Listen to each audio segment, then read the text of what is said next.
Hey guys, Fox here, hope you're all well. What you're looking at in front of you is a faulty Toshiba HX-10 MSX.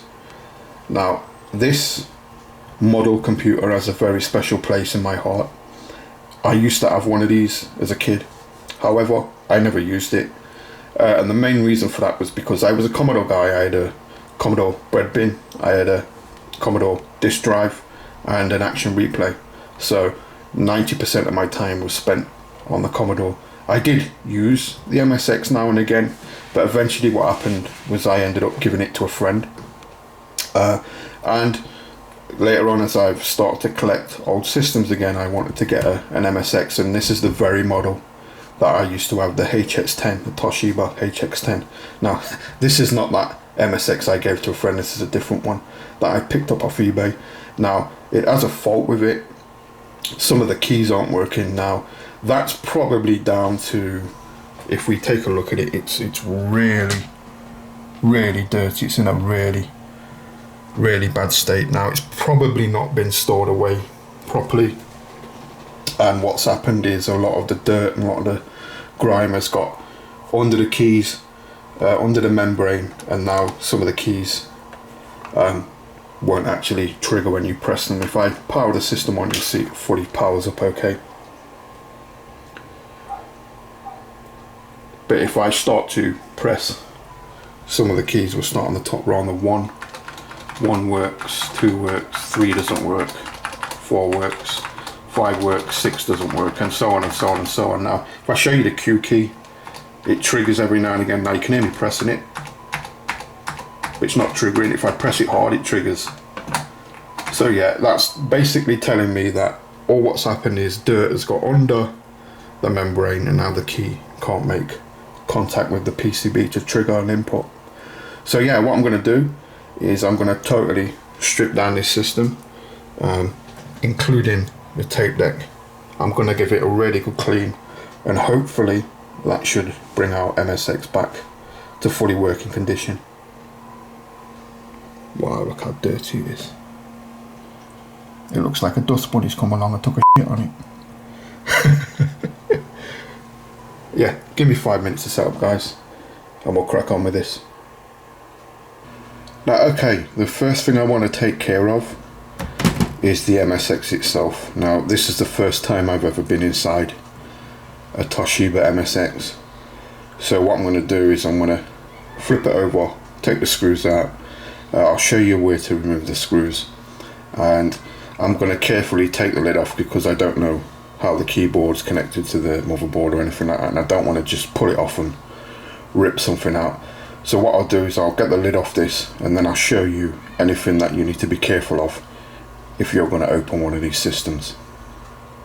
Okay, to remove the lid, there's 6 screws. There's one here, here, here, here, here, and here.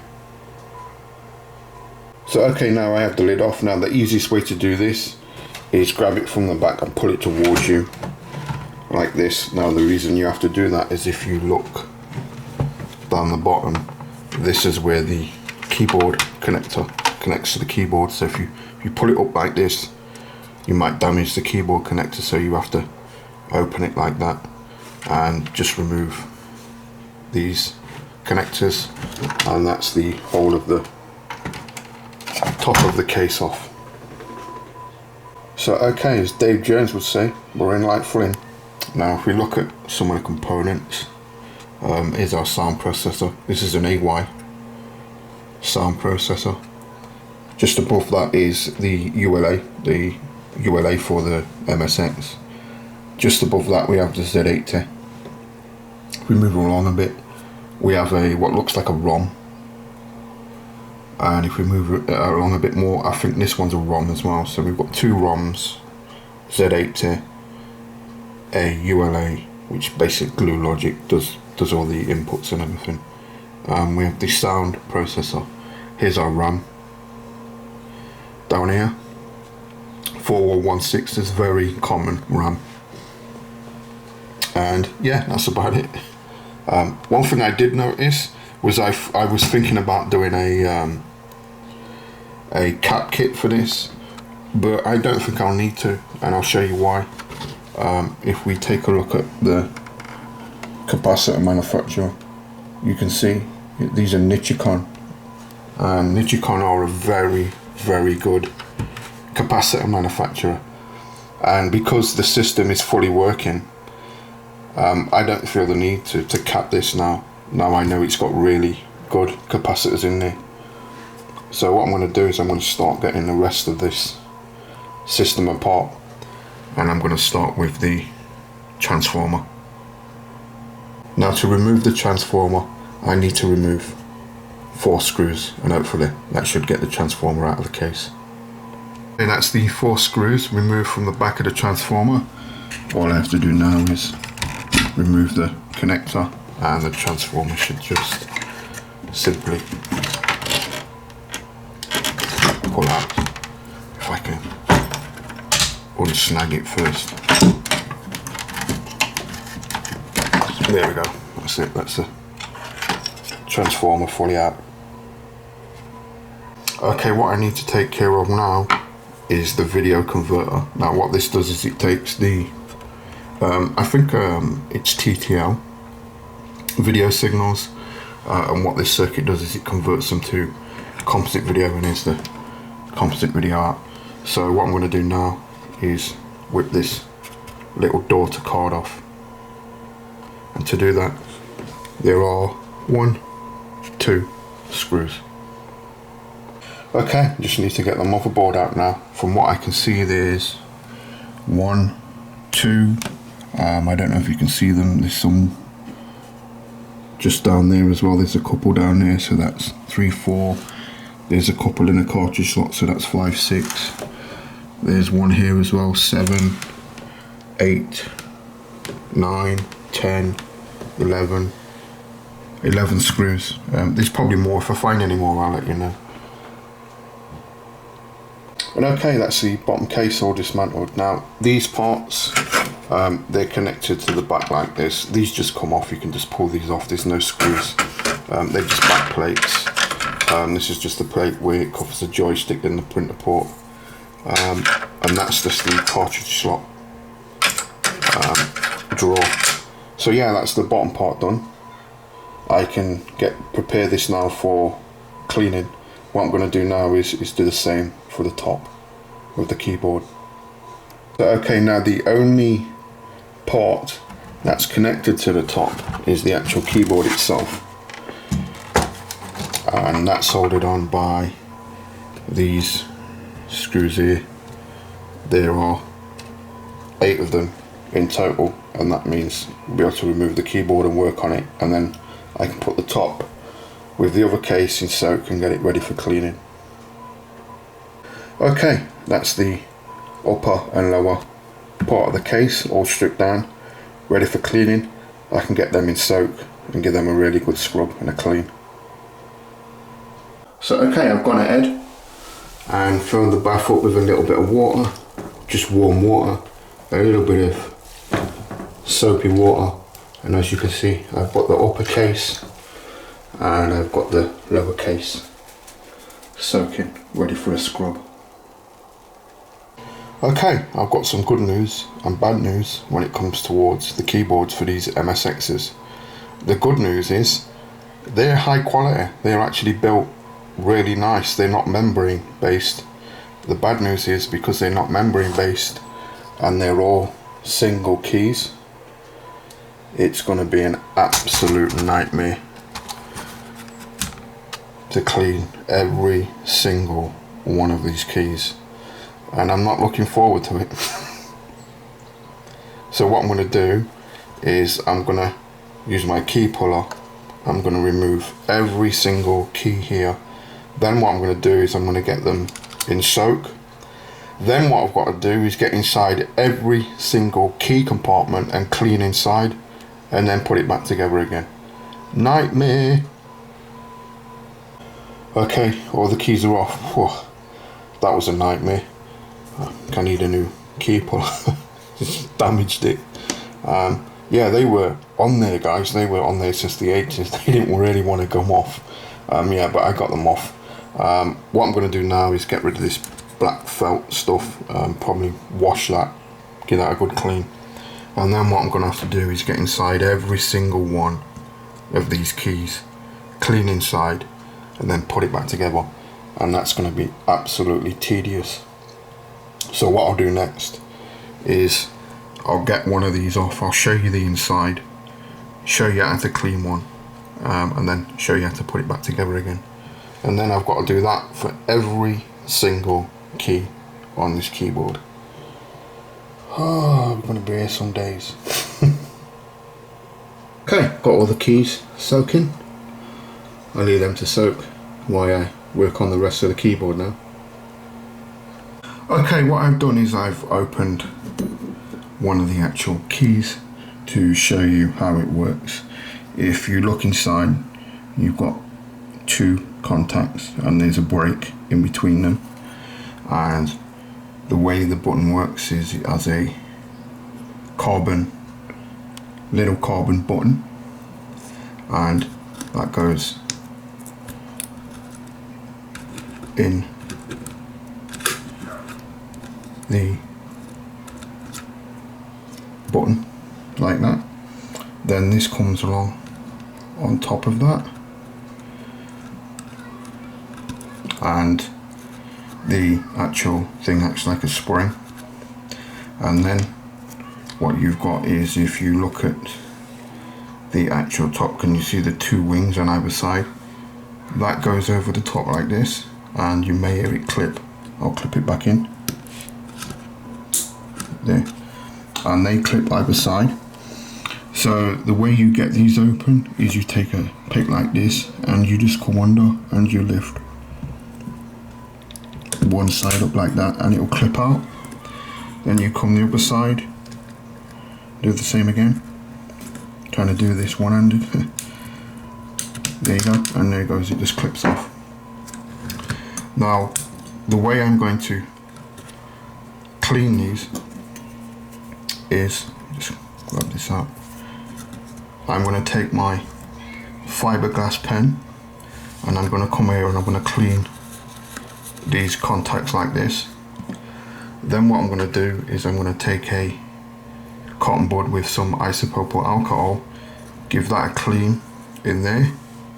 Then what I'll do is I'll just get the other end of the cotton bud with a bit more isopropyl alcohol on it, clean that bit there, and then I'll just put it all back together. And now I've got to do that with every single key on this keyboard, and that's going to take a very long time. So I'll see you in about a month. Okay, I've reached the key on the keyboard that I know doesn't work, and that's a 3 key. Now if you're wondering what the blue dots are on top of the keys, they're the ones I've already taken care of and cleaned. Now I've come to the 3 key. Now I know it's the 3 because it goes escape 1, 2, 3, and I know this doesn't work. And if you look inside it, hopefully you can see the crap on the contacts. So what I'm going to do now is show you what I'm going to do. Is I'm just going to come in with my fiberglass pen,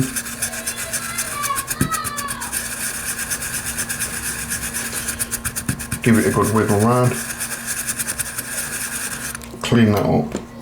Then what I'm going to do is I'm going to put some alcohol on a Q-tip, and I'm going to come inside and just get rid of the old crap that I've just cleaned off. Now hopefully you can see the difference. So okay, I've done a couple of rows. As you can see, I've got blue dots. That's took me about an hour, so I've probably got a couple of hours left to do. Fun times.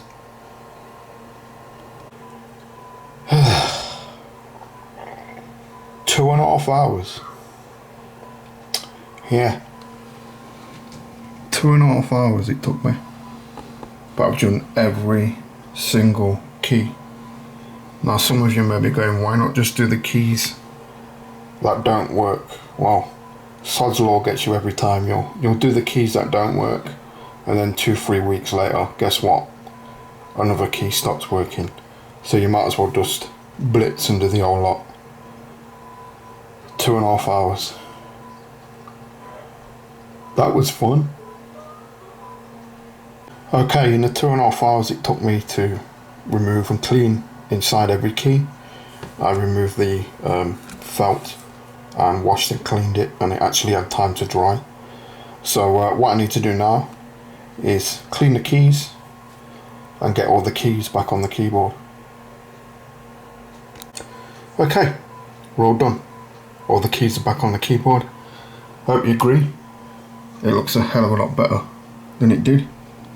So what I'm going to do now is get the system put all back together, and we'll take a look at it once I've done that. Okay, a few things I just want to show you before I put the lid back on. I've given the circuit board a damn good clean. Went over it with a brush and blown it out with some compressed air, and as you can see it looks nice and clean now. I also got rid of the rust off the transformer, and I also got rid of the rust off the RF modulator because it looked a bit horrible. So what I'm going to do now is get the lid back on this and we can give it a test. Okay, let's take care of the tape deck. Now I'm going to do exactly the same thing I did with the MSX. I'm going to whip the lid off this thing because I don't know how to get in there, and I don't want to snag anything and pull something loose on camera.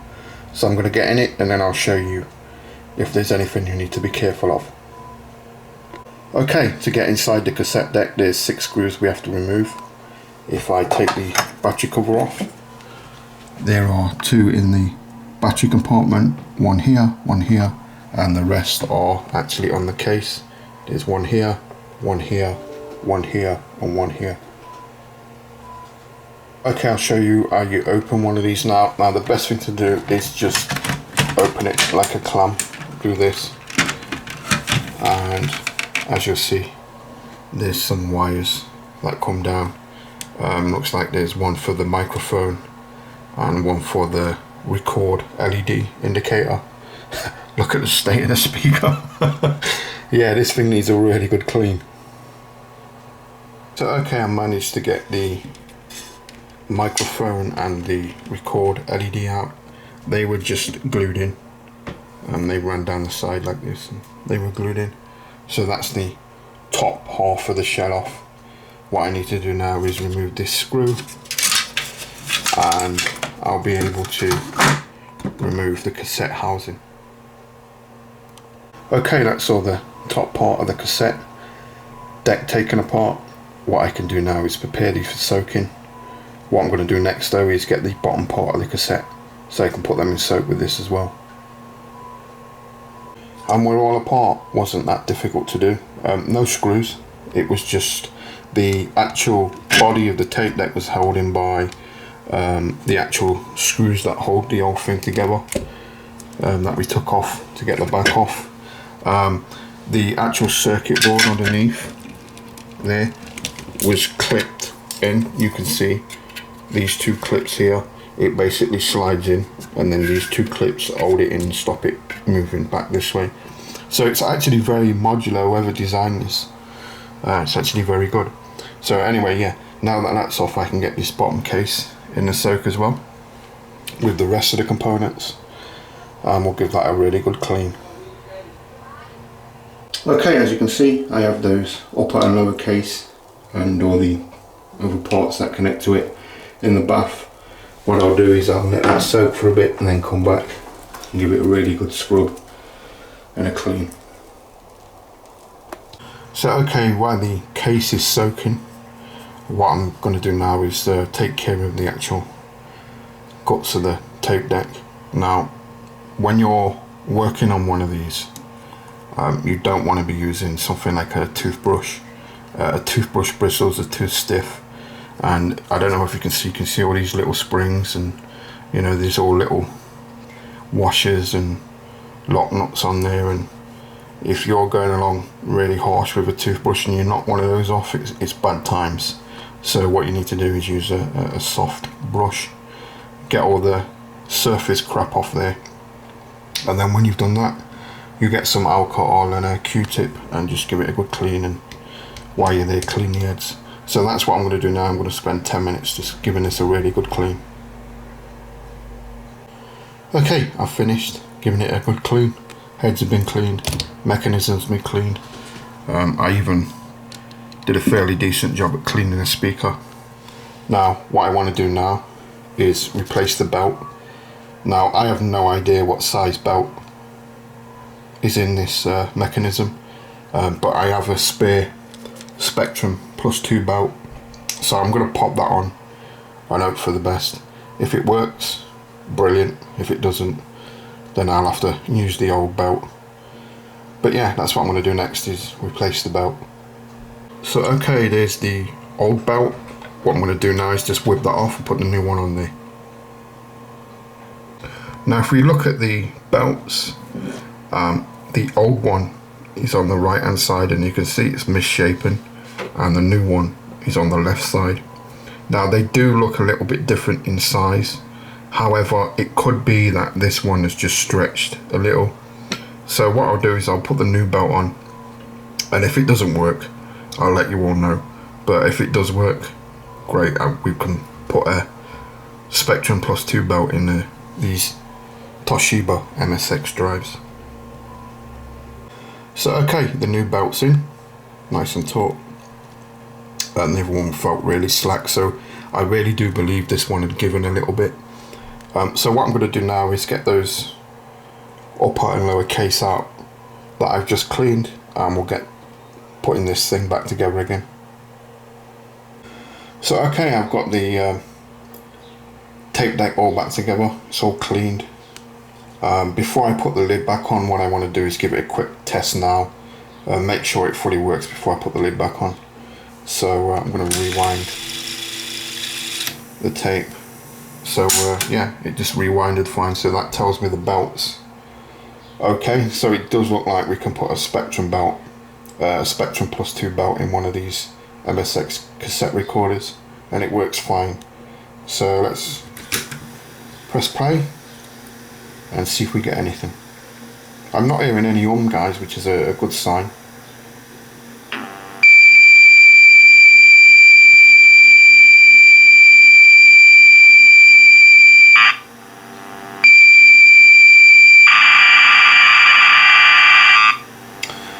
Yep, that sounds like a game loading to me. So what I'm going to do now is get the lid back on this. I'll set up the MSX and we'll see if we can load a game and play it. And we're all done. We're all set up. Everything's ready to go. Hope you agree. It's come out very, very nice. I mean, just look at the tape deck. It looks almost new. So yeah, let's power on the system. And the first thing I want to do is check those keys.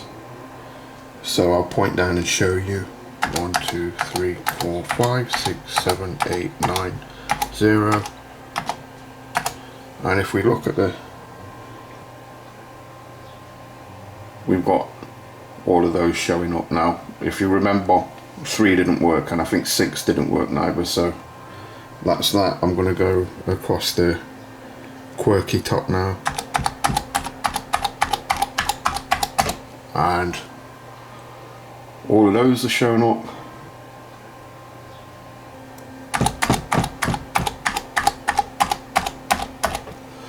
Yep, all of those are showing up fine.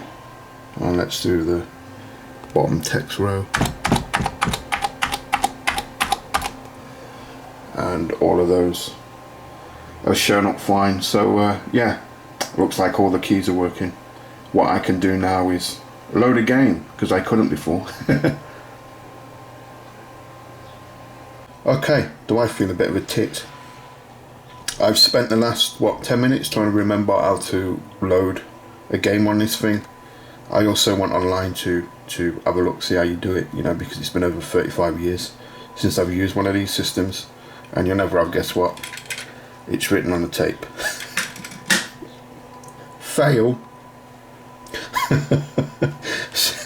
So what I'm going to do So I'm going to put the tape in the cassette deck.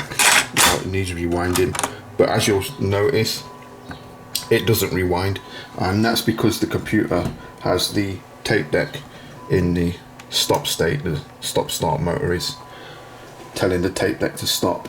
So the way you do this, if you have to physically tell the computer to load the tape, and I'm gonna write in the tape load command now. So it's a B load. Now B load stands for binary load. There's also another one which is just a normal load, and there's also another one after that which is a run command, but this one is a B load. So I'll go ahead and type in the rest of the command. Now that's the command, B load Cass, and what I'll do is I'll press enter and you'll see the tape start to rewind, and there you go. I'll stop the tape, that's rewinded. What I'll do is I'll play the tape now, and hopefully it should load the game.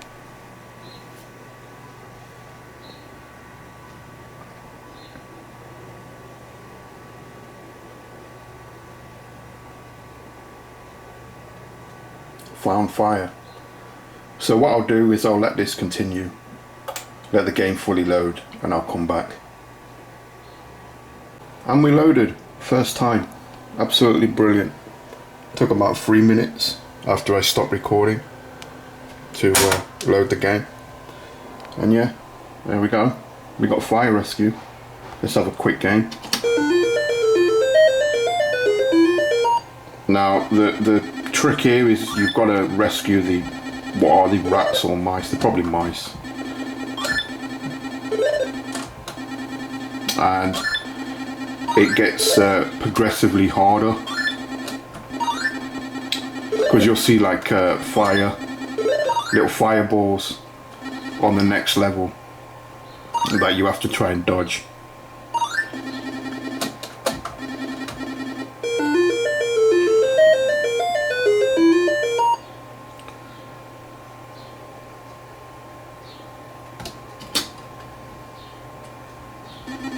As you can see, look, there's the fireballs. Now, if you get to the end, there's a fire extinguisher at the end here. And what you can do is you can grab that and you can press the space bar, and that will squirt water onto the fireball so you can get past them. Now, as you can see, I'm trapped here. I can't get this, so I've got to go all the way around. But I'm not going to do that, I'm just showing you it working. So what I'll do now is intentionally die. So yeah, there you go guys. Fully working Toshiba MSX, restored and looking more than nice. So yeah, I hope you liked the video guys. Like, comment, subscribe, all the usual stuff. And as always, I'll catch you on the next one. I got an MSX. Yeah. Sweet.